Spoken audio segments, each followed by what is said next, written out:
Garuda construction 2010 में मुंबई में company की हुई शुरुआत। सिविल कंस्ट्रक्शन और इंजीनियरिंग स्पेस की कंपनी है। 12 प्रोजेक्ट्स पर काम चल रहे हैं और 12 में से 7 प्रोजेक्ट्स की ऑर्डर वैल्यू 100 करोड़ से ज़्यादा की है। अभी मौजूदा ऑर्डर बुक है कंपनी की 1400 करोड़ रुपए के आसपास की। और आज हमने कंपनी को बुलाया इसीलिए कि 1400 करोड़ की मौजूदा ऑर्डर बुक है और साथ ही 1000 करोड़ का एक नया ऑर्डर मिला है, उस पर भी बातचीत करेंगे। लेकिन उससे पहले आइए स्वागत करते हैं कंपनी के मैनेजिंग डायरेक्टर प्रवीण अग्रवाल साहब हमारे साथ कार्यक्रम में शामिल हो रहे हैं। सितंबर 2010 से आप कंपनी के साथ हैं। कंस्ट्रक्शन, डेवलपमेंट, हॉस्पिटलिटी और मैनेजमेंट सर्विसेज सेक्टर का 20 साल से ज़्यादा लंबा गहरा अनुभव है अग्रवाल साहब का। और कंपनी की और ग्रुप की इन्वेस्टमेंट की स्ट्रेटेजी, ओवरऑल मैनेजमेंट की जिम्मेदारी अग्रवाल साहब के हाथों में। अग्रवाल साहब, बहुत बहुत स्वागत है आपका। धन्यवाद हमें समय देने के लिए।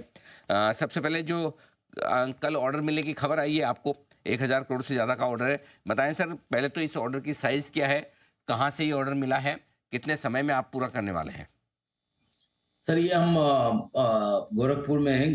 गोरखपुर डेवलपमेंट अथॉरिटी ने हमें एक रिस्पॉन्सिबिलिटी दी है। वहाँ पे एक इंटरनेशनल कन्वेंशन सेंटर बनना है। उसके साथ में बहुत बड़ा कमर्शियल डेवलपमेंट है। तो ये सारा काम हमें 30 महीने में ख़त्म करना है। 1038 करोड़ का ऑर्डर है, राइट सर? हाँ जी, हाँ जी। और ये काम शुरू कब करेंगे सर? काम हमारा ग्राउंड प्रिपरेशन तो लगभग कंप्लीट हो चुका है। हम्म। फुल फ्लेज काम शुरू हो गया है लगभग। मतलब उसमें थोड़ा सा हमारी ड्राइंग सारी अप्रूव हो गई हैं, फायर के अप्रूवल्स हो गए हैं, सारी मतलब लोकल अथॉरिटीज़ का अप्रूवल हो गए हैं। और हमारा पाइलिंग वर्क, अभी ग्राउंड प्रिपरेशन वर्क ऑलरेडी लगभग कंप्लीशन पे है। ओके। और ये ऑर्डर मिलाकर आपके पास अब ऑर्डर बुक कहाँ तक पहुंच चुकी है, कितनी बड़ी हो गई है सर?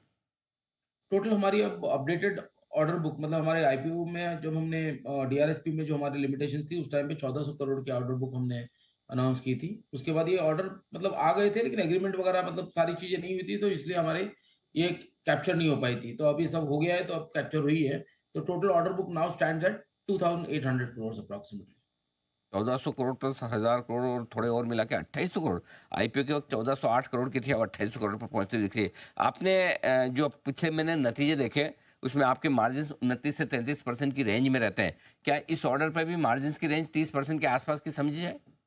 बिल्कुल सर, मैंने ये सारा मॉडल, ये भी आपने बहुत यूनिक मॉडल है गवर्नमेंट का, जहाँ पे हमें पैसे के बदले गवर्नमेंट हमें लैंड देती है, बहुत प्राइम लैंड देती है। तो उस पे हमें जैसे 20 लाख स्क्वायर फुट का हमारा कमर्शियल डेवलपमेंट होता है, तो उसको हमको बना के बेचना है। तो it's a very different model, तो हमारा मार्जिन बेटर ही होंगे, ऐसा हमारा अनुमान है। जी।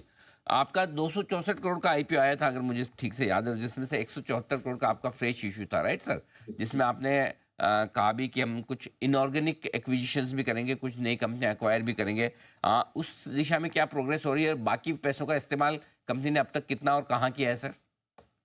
नहीं, अभी तक तो वर्किंग कैपिटल तो हमारे पास सारी इंटैक्ट ही है, लगभग बहुत ज़्यादा यूज़ नहीं हुई है। तो इनऑर्गेनिक ग्रोथ का भी पैसा रिजर्व में है। इनऑर्गेनिक ग्रोथ की हमारी 4-5 एक्विजिशंस की बातें चल रही है, बट हमने डेफिनेटली अभी अनाउंस करने लायक कोई फाइनल नहीं किया है। तो in the coming months we will be able to मतलब अनाउंस दैट एक्विजिशंस। मतलब हमारी 4-5 जगह बहुत नेगोशिएशंस, बातें, मतलब we are studying the proposals. अच्छा, तो ये किस तरह के एक्विजिशंस किस स्पेस में आप देख रहे हैं सर? नहीं, हम जैसे बैकवर्ड इंटीग्रेशन देख रहे हैं सर। हम बहुत सारी क्रशर प्लांट्स की बात कर रहे हैं। जैसे हमने पहले भी मतलब डिक्लेयर कर रखा है कि हम अपना क्रशर लगाना चाहेंगे, हम अपने आरएमसी प्लांट लगाना चाहेंगे।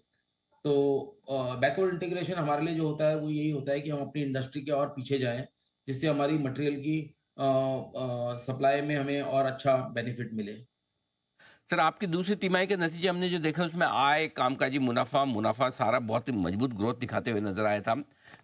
बचे हुए 6 महीने इस साल के, जो 3 महीने तो गुजर चुके, 3 महीने बाकी हैं अभी, किस तरह की परफॉर्मेंस कंपनी की रह सकती है? एक थोड़ा अंदाजा या आउटलुक देना चाहें आप? No, we'll better our averages, sir. मतलब we are first of all committed to maintain the averages. उसको बेटर करने की हम हमेशा कोशिश कर रहे हैं, और हम अचीव कर पाएंगे। हम्म। अब क्या है, जो बड़े ऑर्डर्स अभी आए हैं इनका इंक्यूबेशन पीरियड है, तो ये इसके नतीजे आपको next next next financial years में दिखेंगे। अभी क्योंकि प्रिपरेटरी वर्क्स है, तो इतना बिलिंग नहीं हो पाती। तो जैसे जैसे मतलब ये काम जोर पकड़ेगा, तो नेक्स्ट मतलब फाइनेंशियल ईयर में ये सब रिजल्ट्स आपको, क्योंकि हमें सब काम टाइम पे कंप्लीट करना है। गवर्नमेंट का थ्रस्ट आज की तारीख में बहुत ज़्यादा क्वालिटी और टाइमली कंप्लीशन पे है, तो हम एक दिन भी डिले नहीं करेंगे। तो हमारा मोस्ट इम्पोर्टेंट पार्ट ये है कि हम timely completion, before time completion और क्वालिटी वर्क, ये दोनों पे ध्यान देंगे हम बिल्कुल। तो उसमें ओके, मार्जिन अच्छे आते हैं। जितनी जल्दी कोई भी कॉन्ट्रैक्टर अगर टाइम पे काम खत्म करता है तो ही गेट्स बेटर मार्जिन। ठीक बात है। तो ये आपके लिए इंटरेस्टिंग चीज़ है कि मार्जिन्स मजबूत रखकर टाइमली कंप्लीशन करने की कोशिश करेंगे। 2800 करोड़ के ऊपर की ऑर्डर बुक जो आईपीओ के वक्त से डबल से ज़्यादा हो चुकी है। तो बहुत बहुत धन्यवाद अग्रवाल साहब, आपने समय दिया थैंक और यू सो विस्तार मच, से अपने, thank you for having me. और इस नए ऑर्डर पर आपको बधाई भी। और ऑर्डर बुक काफ़ी मजबूती से डबल होती हुई दिख रही है। ये है आपके लिए गरुड़ा कंस्ट्रक्शन का टॉप मैनेजमेंट। शुक्रिया आपका। इस बीच स्टॉक पर एक बार नजर डालते हैं। 134 135 रुपये के आसपास ट्रेड कर रहा है। मजबूती है 3.5%, 3% की मजबूती है। एक बार जरा चार्ट्स पर राय ली जाए। हमारे साथ मेहुल कोठारी साहब भी कार्यक्रम में शामिल हो चुके हैं। मेहुल जी, जरा एक बार गरुड़ा कंस्ट्रक्शन के चार्ट्स पर राय दें। 134 रुपये के आसपास ट्रेड करता हूँ। Good morning Anil ji. देखिए, न्यूली लिस्टेड स्टॉक है, ज्यादा डेटा तो नहीं है, बट यस जितना भी चार्ट है उससे ये पता लग रहा है कि यहाँ पर एक अच्छा सपोर्ट था इस काउंटर को 110 के आसपास, वहां से ये घुमा 115 के आसपास से घुमा है। तो यहाँ पर थोड़ा सा वापस अगर डिप आता तो 110 के स्टॉप लॉस से फिर से खरीदारी की जा सकती है। अपसाइड पे एक रेजिस्टेंस रहेगा 153 155 का, जो कि उसका ऑल टाइम हाई है, कल का सेशन का ही हाई है।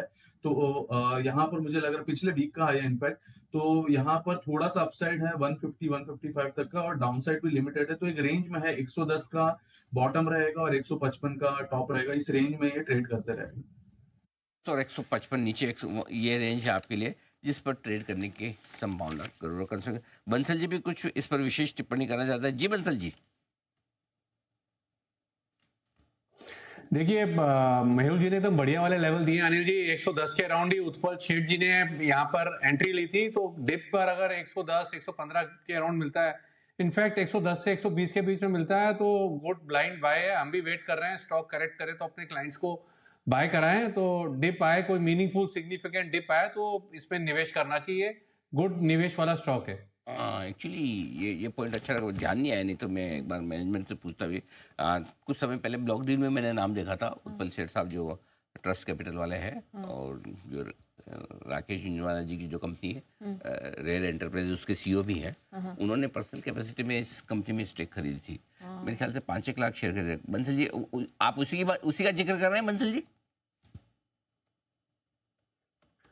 जी अनिल जी, वही जिक्र कर रहा हूँ। अनिल जी, अब मैं ये देख रहा हूँ कि आप कहाँ कहाँ पे अनिल जी नजर रखते हैं, सबसे बातचीत भी करते हैं, इन चीजों पे भी नजर रखते हैं और ध्यान भी रखते हैं अनिल जी। तो बिल्कुल सही चीज पकड़ी है आपने। नहीं, ये तो स्टॉक्स इन न्यूज़ में आया था तो मुझे ध्यान रह गया, और मुझे तो ख्याल नहीं है, नहीं तो मैं पूछता भी था एक्चुअली। हाँ, 2 हफ्ते पहले की बात। हाँ, पौने तो 5 बिल्कुल लाख ठीक है। शेयर। पौने 5 लाख शेयर उन्होंने खरीदा था, बिल्कुल। तो वो न्यूज़ ध्यान में रह गया, आपके रिमाइंड करते मुझे ख्याल आ गया था कि हाँ उस दिन ब्लॉक डील में रिपोर्ट हुआ था। चलिए बढ़िया है। तो ये स्टॉक बड़ा कमाल करने की तैयारी में ऑलरेडी। पालिया साहब को तो पसंद आ ही चुका है और बंसल जी को भी पसंद तो है ही है। बंसल जी चाहते हैं कि उन्हें भी उसी प्राइस में एंट्री करने का मौका मिले जिसमें उत्पल सेठ साहब को मिला। Very good Bansal ji. उम्मीद पे दुनिया कायम है, बिल्कुल। आपकी इच्छा जरूर पूरी हो। आइए एसपीएल के दोनों